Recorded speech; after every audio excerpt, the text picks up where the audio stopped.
You already know what are intersection of sets. Intersection of a set is a set that contains elements common to both set A and set B. So you know very well how to take out A intersection B. But have you ever thought, will the answer be same if I take out B intersection A? Will they be equal? Let's do it today. Let's take two sets. Say A is 1, 2, 3 and 4 and B is 3, 4, 5, 6 and 7. What is A intersection B here? A intersection B is the elements that is common to both set A and set B. So we can see that 3, 4 are common to both A and B.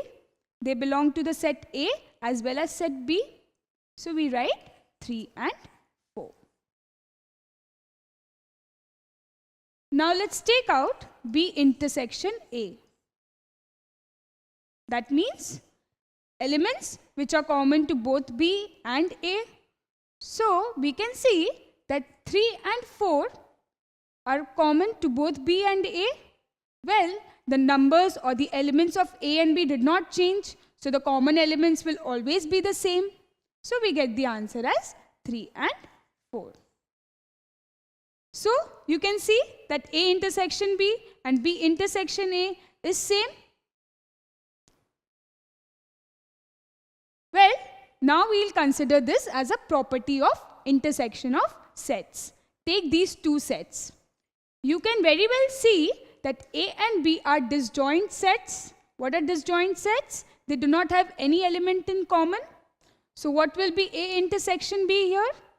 A intersection B will be an empty set because they do not have any element that belongs to both A and B. Now what about B intersection A? Are we changing any element from A and B? No, we are not putting in or taking out any element from A and B. The elements remain the same. So what will be B intersection A? The empty bracket.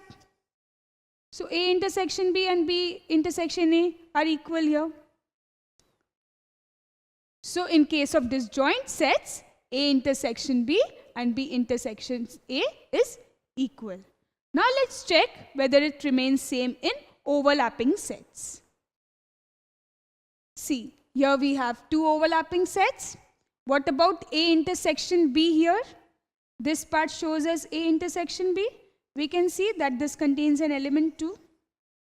Now here, we have the set B here and the set A here. What is B intersection A here? Again, we look at the overlapping part. See, it gives us the answer too. So, again it is proved that A intersection B is equal to B intersection A in case of overlapping sets. Now consider this. Here A is the subset of B. So what will be A intersection B here? You know that when A is the subset of B, the intersection will be the subset itself. So here we get the answer 2. Now in this case, B is the superset of A. Well, this is just a change of language. B is the superset of A or A is the subset of B. Here also B intersection A will give you the same answer as 2. So again we saw that A intersection B is equal to B intersection A. So we see that A intersection B is equal to B intersection A in the case of disjoint sets, overlapping sets and subsets, all of them. So we can say that intersection of sets is commutative. Now what do you mean by commutative? Commutative law states that A intersection B and B intersection A will be the same. That is, intersection of two sets will remain the same no matter what the order is in the equation. Now consider this example. Here we have a set of Indians and a set of cricketers. Now I ask you to find out A intersection B, that is Indians who are cricketers. You give me this answer. Well, this will give me This will give me the set of Indians who are cricketers.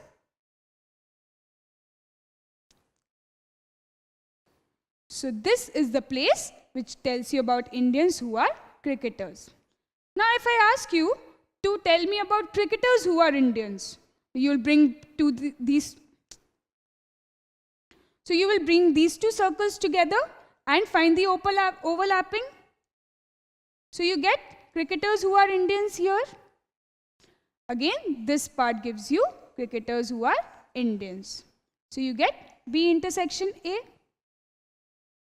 So we can see that cricketers who are Indians or Indians who are cricketers, they give us the same answer. That is A intersection B will give you B intersection A. That is the same answer. Now, intersection of sets is this associative. Now, what do you mean by associative? Before I tell you the meaning of associative, let me tell you an example. Here A is a set of A, B, C and E. B is a set of A, E, I, O and U. And C is a set of A, I and D. Now you are asked to find out the intersection of C with the intersection of A and B. So you notice that there is a bracket here. So first we will find out the bracket part. That is A intersection B. Find it out for me. You can see that this part will give us the answer of A intersection B. Do not forget about C over here. So E and A are the elements that belong to both A and B. So A intersection B will be E and A. Right? Now we have to find out the intersection of C with this. So what common elements do we have with C and A intersection B? Let's see in the roster form first. Check for yourself. E and A are the elements of A intersection B. What common elements do you have in C? Well, I can see A is common in both. E is not present in C. So we get the answer A. Let's see if we get the answer same in the Venn diagram. See the intersection of this with this. Which part do you think is common here? Well, this part is common. So what answer do you get? A. So A intersection B, intersection with C will give us A. See, we had also got the same answer when we had found it out through roster form. So you got A intersection B intersection with C as A. Now, if I ask you A intersection with the intersection of B and C. Here we will do the same thing, but only the language is different. So let us find out this bracket first. Find out this bracket first. B intersection C. For this, do not look at A. We'll just look at B and C. So this is B and this is C. What common elements do we have in B and C? A and I. Let's do it in this roster form also. We can see that A and I are common in both B and C. Any other element is common? No? So B intersection C will give us A and I. Now I have to find out the intersection of A along with this. Check for yourself. What elements are common in this as well as this? Which elements do you think is common? Well, I can see A over here and A over here. Any element do you think is common now except A in B intersection C and A? No, only A. So we get this answer as A. So you could see that intersection of C with the intersection of A and B give you the same answer as intersection of A intersection with B and C. That is A. Now this is the associative property of sets. Now what does associative mean?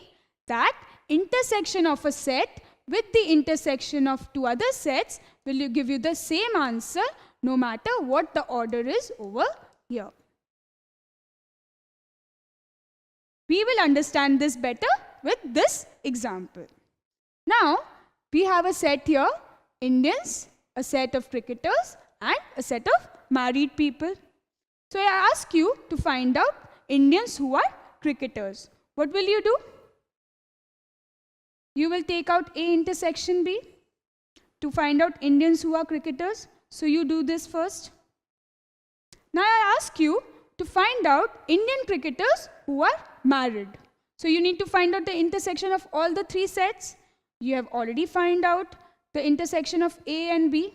So what do you need to do? Add intersection of C with them. So you get this answer.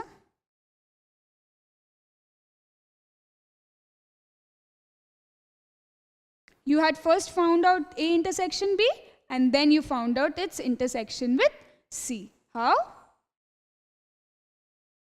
This part. Now, if I look at it in the other way. First, forget about Indians. I asked you to find out people who are cricketers as well as married. What will you do? You will first take out B intersection C. So, this part will give you the people who are cricketers as well as married. So, B intersection C you could take out. Now, if I had asked you to now find out Indians who are both cricketers and married. So, you have already taken out the intersection of B and C. You will add Indians to this and you will take out their intersection. So, what will you do? You will intersect this with A now. So, you get the same answer here. So, this part gives you the answer for intersection of A with the intersection of B and C. So, we can see whether you intersect C with the intersection of A and B or you intersect A with the intersection of B and C, both will give you the same answer. So, this is the associative property of sets. Now, here A is A, B, C, D and E, that is the first 5 letters of English alphabet, and B is the vowels of English alphabet. Can you find out A intersection B for me? Find it out. A intersection B will give you the common elements A and E. This is contained in the overlapping part. So, A and E. Now, let us consider this set as a new set. Say C is a new set which has A and E. Now, if I ask you whether C is a subset of A, can you tell me? What is a subset? For being a subset, every element of C has to be present in A. So, we can see, yes, clearly that A and E are present in set A. Even in the Venn diagram, you can see that A and E present in set A. So, you can say that C is a subset of A, where C is the subset and A is the main set. Now, if I replace this with this, that is A intersection B. So, I can write A intersection B is the subset of set A. Well, obviously, the elements that are present in A and B are present in A. That is why we have taken out the intersection. Now, in the same way, C is also the subset of B. That is A intersection B. The elements are A and E. It is present in B also, as it is common to both A and B. So, C is also the subset of B. So, instead of now writing C, we will take it as A intersection B is also the subset of B. So, what did we get? For any two sets A and B, we get A intersection B a subset of A and A intersection B a subset of B. So, let's recall what did we study here. First of all, A intersection B is equal to B intersection A. This is the commutative property of sets. Now, the intersection of A and B intersected with C, or A intersected with the intersection of B and C will give you the same answer. So what is this? It is the associative property of sets. And what else did we learn? That A intersection B will always remain a subset of A as well as a subset of B, as it contains the elements which is both common to A and common to B.